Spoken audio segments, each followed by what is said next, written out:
Hello, this is Violet Rain, your host for the Rebel Haven podcast, a show designed to inspire, educate, and empower our community of entrepreneurs that think differently. For as in the words of the great and late Steve Jobs, the ones who are crazy enough to think they can change the world are the ones that do. Liftoff. We have a liftoff. 32 minutes past the hour. Liftoff on Apollo 11. I have a dream that one day, it's one small step for man, one giant leap for mankind. What's up, badasses? Hello and welcome to another episode of Rebel Haven. Today we are going to be talking about some of the blocks and the limiting beliefs that create a lot of financial fuckery for people. And this is really being inspired by this crazy coffee house project that my wife and I have been working on almost for a year, 2 years at this point, bringing this coffee house into our crystal store. We have run into a lot of unexpected things in the rollout of this project. And one of the main ones has been funding for this project. We've had investors come and go. We've had chunks of money come and go. We've had all of these different things. The building that we're in has a lot of water problems. It needs an updated water heater. Water needs moved through the ceiling all the way to the other side of the building. Everything is set up on cement, so there's no crawl space. So everything we install has to be jackhammered out. Like, there are all these different things that have created in the unfolding of it these like challenges and obstacles.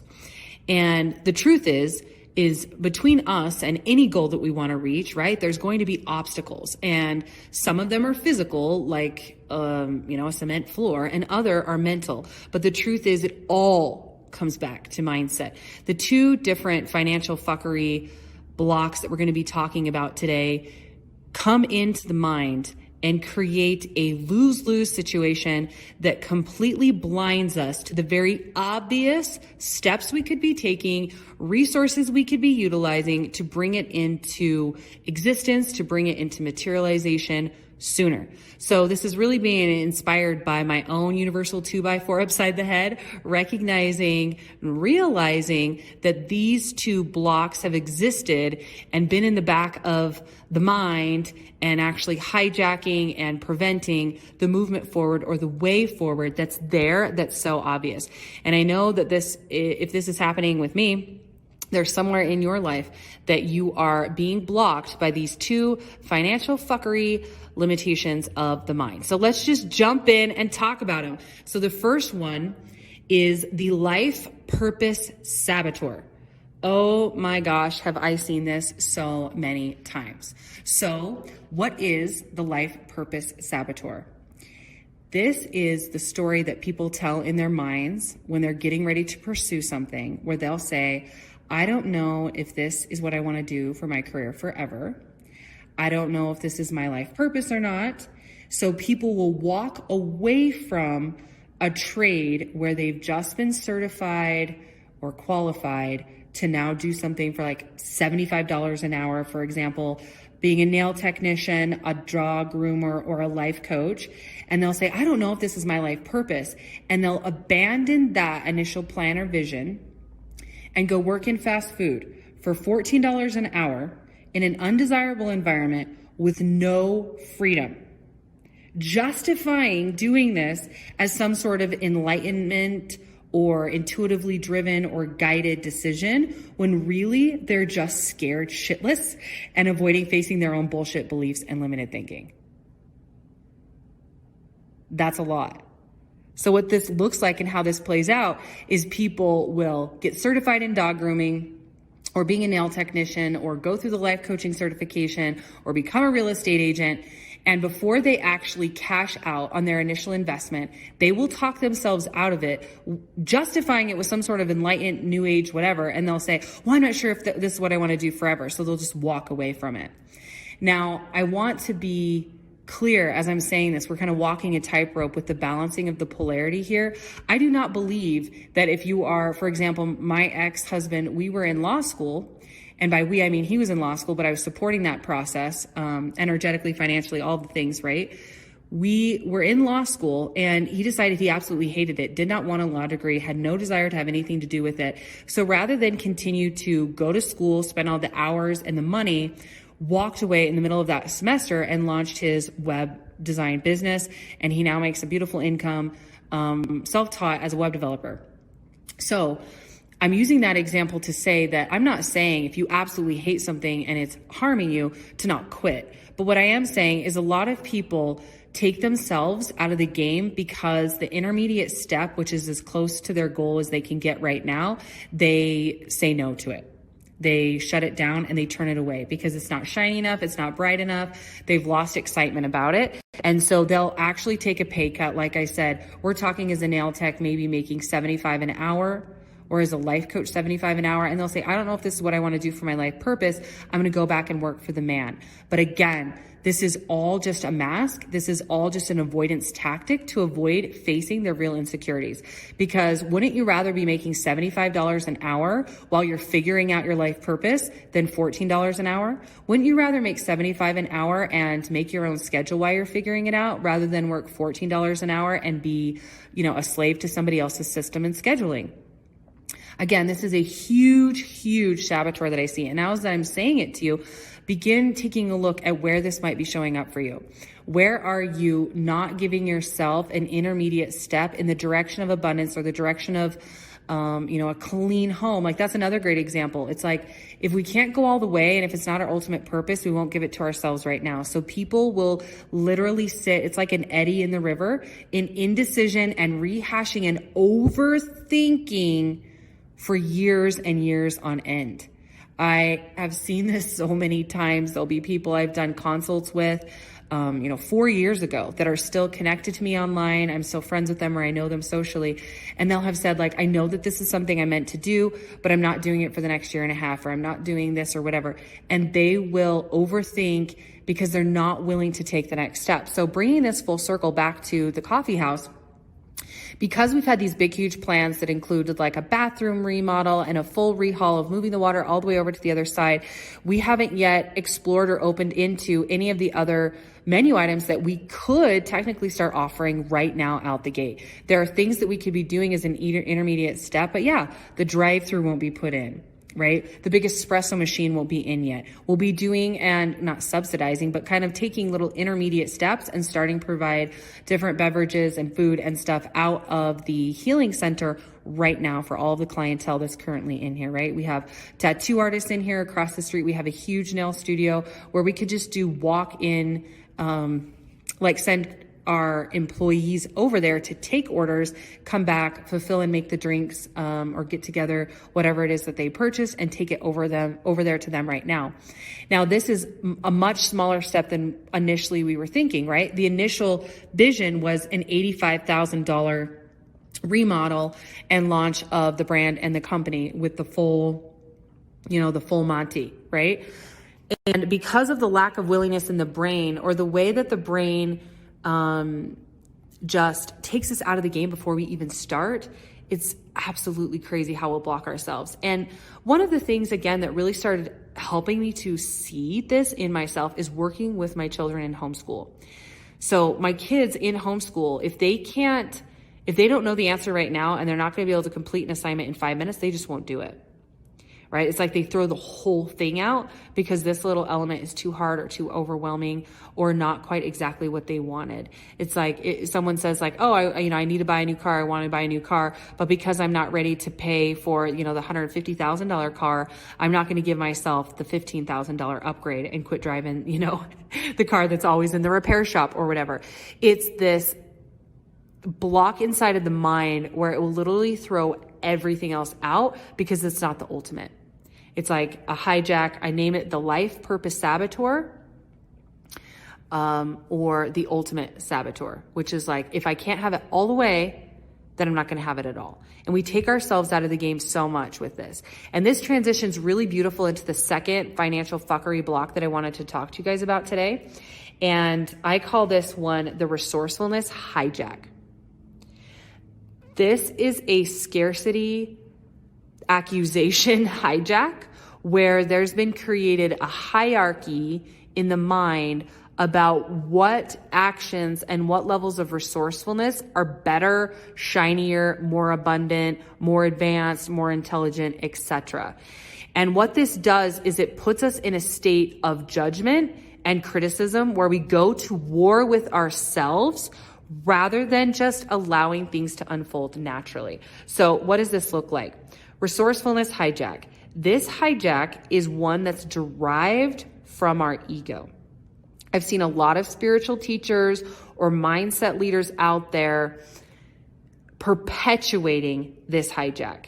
And especially when it comes to something like trades. So this is where they are judging where a resource comes from, judging the process to manifest something, or judging the stair step that's being taken. So the way that this looked for me was I was going to a mindset coach, and my mindset coach said, basically, it's a scarcity mindset to trade your coaching for anything else. So right out the gate, I felt like if I was trading, that I was lower class, that I was not as successful, that I was all of these things. There's all this judgment around it versus looking at that moment when I'm starting my business, what resource did I have? I had my time. I had my skill set. So if I could find a web developer that was just starting out that wanted to trade me and do my web development work while I coach them to grow and scale their business, that's a huge win-win. And at that moment, as an entrepreneur, there would have been less blocks or limiting beliefs around manifesting a website in that way versus manifesting the $5,000, $10,000 client, whatever it is. But this hijack around resourcefulness comes in and it creates a judgment. And another great example of this is one of the items that we're wanting to bring into the coffee house. It's a piece of furniture that's a little bit more expensive. And there are thrifted items, like we're bringing in a big, huge tufted couch. We're bringing in a fireplace and all of that. And we can buy a fireplace. We found one used by someone who used to have it in a space for like a tenth of the price of buying one new or buying one at some of these other vendors. This is a really silly example, but it's like imagining the judgment around that, like, oh, you've got to buy it new, or oh, it has to look like this to be this quality, instead of taking the stair step that's right in front of you. So if you're not in a position yet, here's an example where you know that your ultimate desire is to have eyelash extensions and you're not in the ultimate position to buy them yet. A really amazing hack, instead of beating yourself and not having it, is giving yourself whatever version you can now. I talked about this, you guys, in the stair stepping episode. So if you haven't heard the stair stepping podcast, go back. I think it's 2 or 3 episodes ago and listen to that one, because I really drive this concept home, because this is a huge law of attraction manifestation hack. Okay. So get yourself falsies, right? If you can't go and get eyelash extensions right now, go buy, $10 glue-on lashes. And maybe you'll end up liking those even better, right? But they're reusable, wear them every day, see if you like it. And then when you have the budget or the time or whatever it is that the resourcefulness lack is that's keeping you from doing it, you've given yourself a version right now. And then when you look in the mirror and you're in the energy of already having lash extensions, because your eyelashes are already being extended by these temporary lashes, right? So that's an example of a stair step and of a resourcefulness. And the resourcefulness hijack, you guys, this financial fuckery block comes in when we move into judgment. Judgment about where the resource came from, judgment about the process, or judgment about the stair step. I've seen people do this with all sorts of accomplishments. They win an award. Oh, well, it's not fair because, my neighbor is on the board. And so she probably offered up my name and advocated for me. Does it actually really matter how the resource came to you? Does it matter if the couch was gifted? Does it matter if the couch was donated? Does it matter if the couch was thrifted? If it gives you the result, the look, the aesthetic, everything that you're wanting, why are you judging it where it comes from?